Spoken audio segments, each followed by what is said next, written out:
Good morning. நான் உங்கள் maths teacher. என்ன பண்ணுறீங்க? எல்லாம் நல்லா படிக்கிறீங்களா? Wish you all the best. எல்லாம் சூப்பராக படிக்கணும். கான்செப்ட் ஓரியன்டாக படிங்க, மனப்பாடம் பண்ணாதீங்க, மெமரி சரியா மேக்ஸ் நல்லா படித்து அப்படின்னா டிஎன்பிஎஸ்சி ஈஸியாக கிளியர் பண்ணிடலாம் ராஜா. பெரிய கவர்மெண்ட் ஜாப்பே பிடிச்சிடலாம். தெரியுதா? மேக்ஸ் தான் ரொம்ப ரொம்ப ரொம்ப ரொம்ப இம்பார்ட்டன்ட். நல்லா கவனமாக படிங்க. மேக்ஸ் படிச்சிங்கன்னா தான் ஃபிசிக்ஸ் ஈஸியாக படிக்க முடியும். ஓகேவா? சரி, இப்போ இன்றைக்கி நம்ம பார்க்க போகிறது டுவெல்த்தில் என்ன பார்க்க போகிறோம்? காம்ப்ளெக்ஸ் நம்பர் பார்க்க போகிறோம். காம்ப்ளெக்ஸ் நம்பரில் எக்ஸாம்பிள் 232. சரியா? செகண்ட் சாப்டரில் 32 sum. Example 232. Find the cube root of unity. Cube root அப்படிங்கும்போது என்ன? கியூபிக் ரூட்டில் அதுதான். அப்போ 1/1/3. ரூட்டுனா பவரில் 1/2. க்யூப் ரூட்னா 1/3. ஃபோர்த் ரூட்னா 1/4. ஃபிஃப்த் ரூட்னா 1/5. இப்படி. அப்போ யூனிட்டி அப்படின்னா 1, அதுக்கு க்யூப் ரூட்டு 1/3. இப்போ நம்ம இசட்டுன்னு இதை எடுத்துக்கிறோம். அப்போ இசட் ஈக்குவல் டு 1/1/3. இது புரியுதா சங்கம்? இப்போ இசட் ஈக்குவல் டு 1உடைய போலார் ஃபார்ம் என்ன? cos 0 + I sin 0 whole power 1/3. 1உடைய போலார் ஃபார்ம். இது உனக்கு தெரியல அப்படின்னா உனக்கு நான் முன்னாடி சொல்லியிருந்திருக்கேன். இல்லை, ஸோ சிம்பிள், ரொம்ப ஈஸி. என்ன பண்ணலாம் பாருங்கள். sin 0 0 cos 0 1 வருது பார்த்தீங்களா? அப்போ cos 0 + I sin 0 என்ன வரும்? 1. பாரு, cos 0 1, sin 0 0, இதோட ஐ சேர்த்துனா 0. அப்போ தேர்ஃபோர் பாருங்கள், இது ரியல் பார்ட், இது இமேஜினரி பார்ட். அப்போ 1 வருதுன்னா என்ன?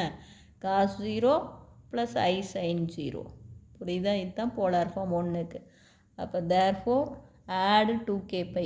அப்போ ஆங்கிளோட 2kπ ஆட் பண்ணாலும் வேல்யூ மாறாது இல்லையா? அப்போ இசட் ஈக்குவல் டு 6க்குள்ளே 2kπ + 0. 2kπயோட 0 கூட்டினாலும் 2kπ தான். பவரை உள்ளே கொண்டாந்துக்கலாம்.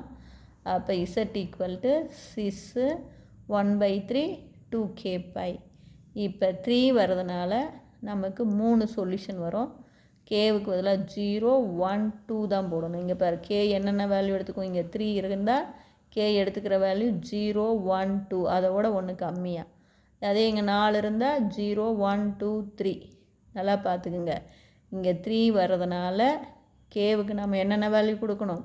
இந்த 3ஐ விட கம்மியாக இருக்க இண்டீஜர் 0 1 2. புரியுதா சாமி? 3 சொல்யூஷன் வந்துடுச்சு பாருங்கள். அப்போ கே ஈக்குவல் டு 0ன்னு போட்டிங்கன்னா இது 0 ஆயிருமா? 0வை 3ஆல் டிவைட் பண்ணாலும் 0. அப்போ cos 0 + I sin 0 1. cos 0 1, sin 0 0. 0வை ஐயால் பிறகுனாலும் 0. அப்போ 1. இது ஒரு சொல்யூஷன். அதே மாதிரி கே 1ன்னு போட்டோம்னா என்ன கிடைக்கும்? காசு இதை பாருங்கள், இங்கே 1 2π/3. அப்போ cos 2π/3 + I sin 2π/3. இந்த 2π/3 போன கணக்கிலே சொல்லி தந்திருக்கேன். அப்போ 6க்குள்ளே இதை எப்படி பிரித்து எழுதலாம்? π - π/3ன்னு பிரித்து எழுதலாம். அப்போ பை அப்படின்னா 180. 180லேருந்து ஒரு ஆங்கிளை கழிக்கிறேன், 60 டிகிரியை கழிக்கிறேன்னா இது செகண்ட் குவாட்ரண்ட் உங்களுக்கு ஆல்ரெடி தெரியும். செகண்ட் குவாட்ரண்ட்டில் காசுடைய சிம்பிள் மைனஸ். அப்போ பையனா மாறாது. காசுக்குள்ளே மீதி இருக்கிற ஆங்கிள் π/3. செகண்ட் குவாட்ரண்ட்டில் காசுடைய சிம்பிள் மைனஸ். காசு பை கூட சேரும்போது மாறாமல் காசாக தான் இருக்கும். மீதி இருக்கிற ஆங்கிள் π/3. அதே மாதிரி செகண்ட் குவாட்ரண்ட்டில் சைனுடைய சிம்பிள் ப்ளஸ்ஸு. பை கூட சைன் சேர்ந்ததுன்னா மாறாது, சைன் தான். மீதி இருக்கிற ஆங்கிள் π/3. ஆங்கிளை பார்க்கணும், மாறுமா மாறாதா, மீதி இருக்கிற ஆங்கிள் என்னதான்? மீதி இருக்கிற ஆங்கிள் π/3. அப்போ therefore minus cos π/3 + I sin π/3 வந்தது. π/3னா 60. அப்போ 60ல் கை வச்சுக்கிறீங்க. பாருங்கள், இந்த ட்ரையாங்கிள் 30 60 90. 30க்கு ஆப்போசிட் 1, 60க்கு ஆப்போசிட் √3, 90க்கு ஆப்போசிட் 2. இது ஈஸியாக 1 2 √3 ஞாபகம் வச்சுக்கலாம். இப்போ 60ல் கை வச்சுக்கிங்க. காசுக்கான ஃபார்முலா என்ன? adjacent side by hypotenuse. அப்போ 1/2. அதே sin 30 opposite side by hypotenuse, அப்போ √3/2. அப்போ நமக்கு ஆன்சர் -1/2 ப்ளஸ் I√3/2. 2வை காமனாக எடுத்துக்கங்க. அப்போ -1 ப்ளஸ் I√3/2. இதுக்கு என்னென்னு பேர் கொடுக்குறோம்? ஒமேகா. நல்லா பார்த்துங்க, இதுதான் ஒமேகாவுடைய வேல்யூ. கியூபிக் ரூட்டுக்கு ஒமேகாவுடைய வேல்யூ இது. இதை அடிக்கடி பயன்படுத்துவோம். -1 ப்ளஸ் I√3/2 வந்து ஒமேகா. அதே k = 2ன்னு கொடுத்தோம்னா இங்கே பாருங்கள், இங்கே கேவுக்கு பதிலாக 2 கொடுத்தா 2 2s are 4. அப்போ 4π/3. அப்போ சிஸ்ஸுக்குள்ளே 4π/3ன்னு வந்துடுமா? இதை எப்படி பிரித்து எழுதலாம்? சிஸ்ஸுக்குள்ளே π + π/3. இதை பாருங்கள், இதை பெருக்கினீங்கன்னா 3π 3πயோட ஒரு பை கூட்டினா 4π/3 வந்துடுமா கண்ணு? இப்போ π + π/3. இதை பாருங்கள், பையினா இது வரையும், π/3 கூட்டும்போது தேர்டு குவாட்ரனில் வந்து நிற்கும். அப்போ தேர்டு குவாட்ரனில் காசும் மைனஸ் தான், சைனும் மைனஸ் தான்.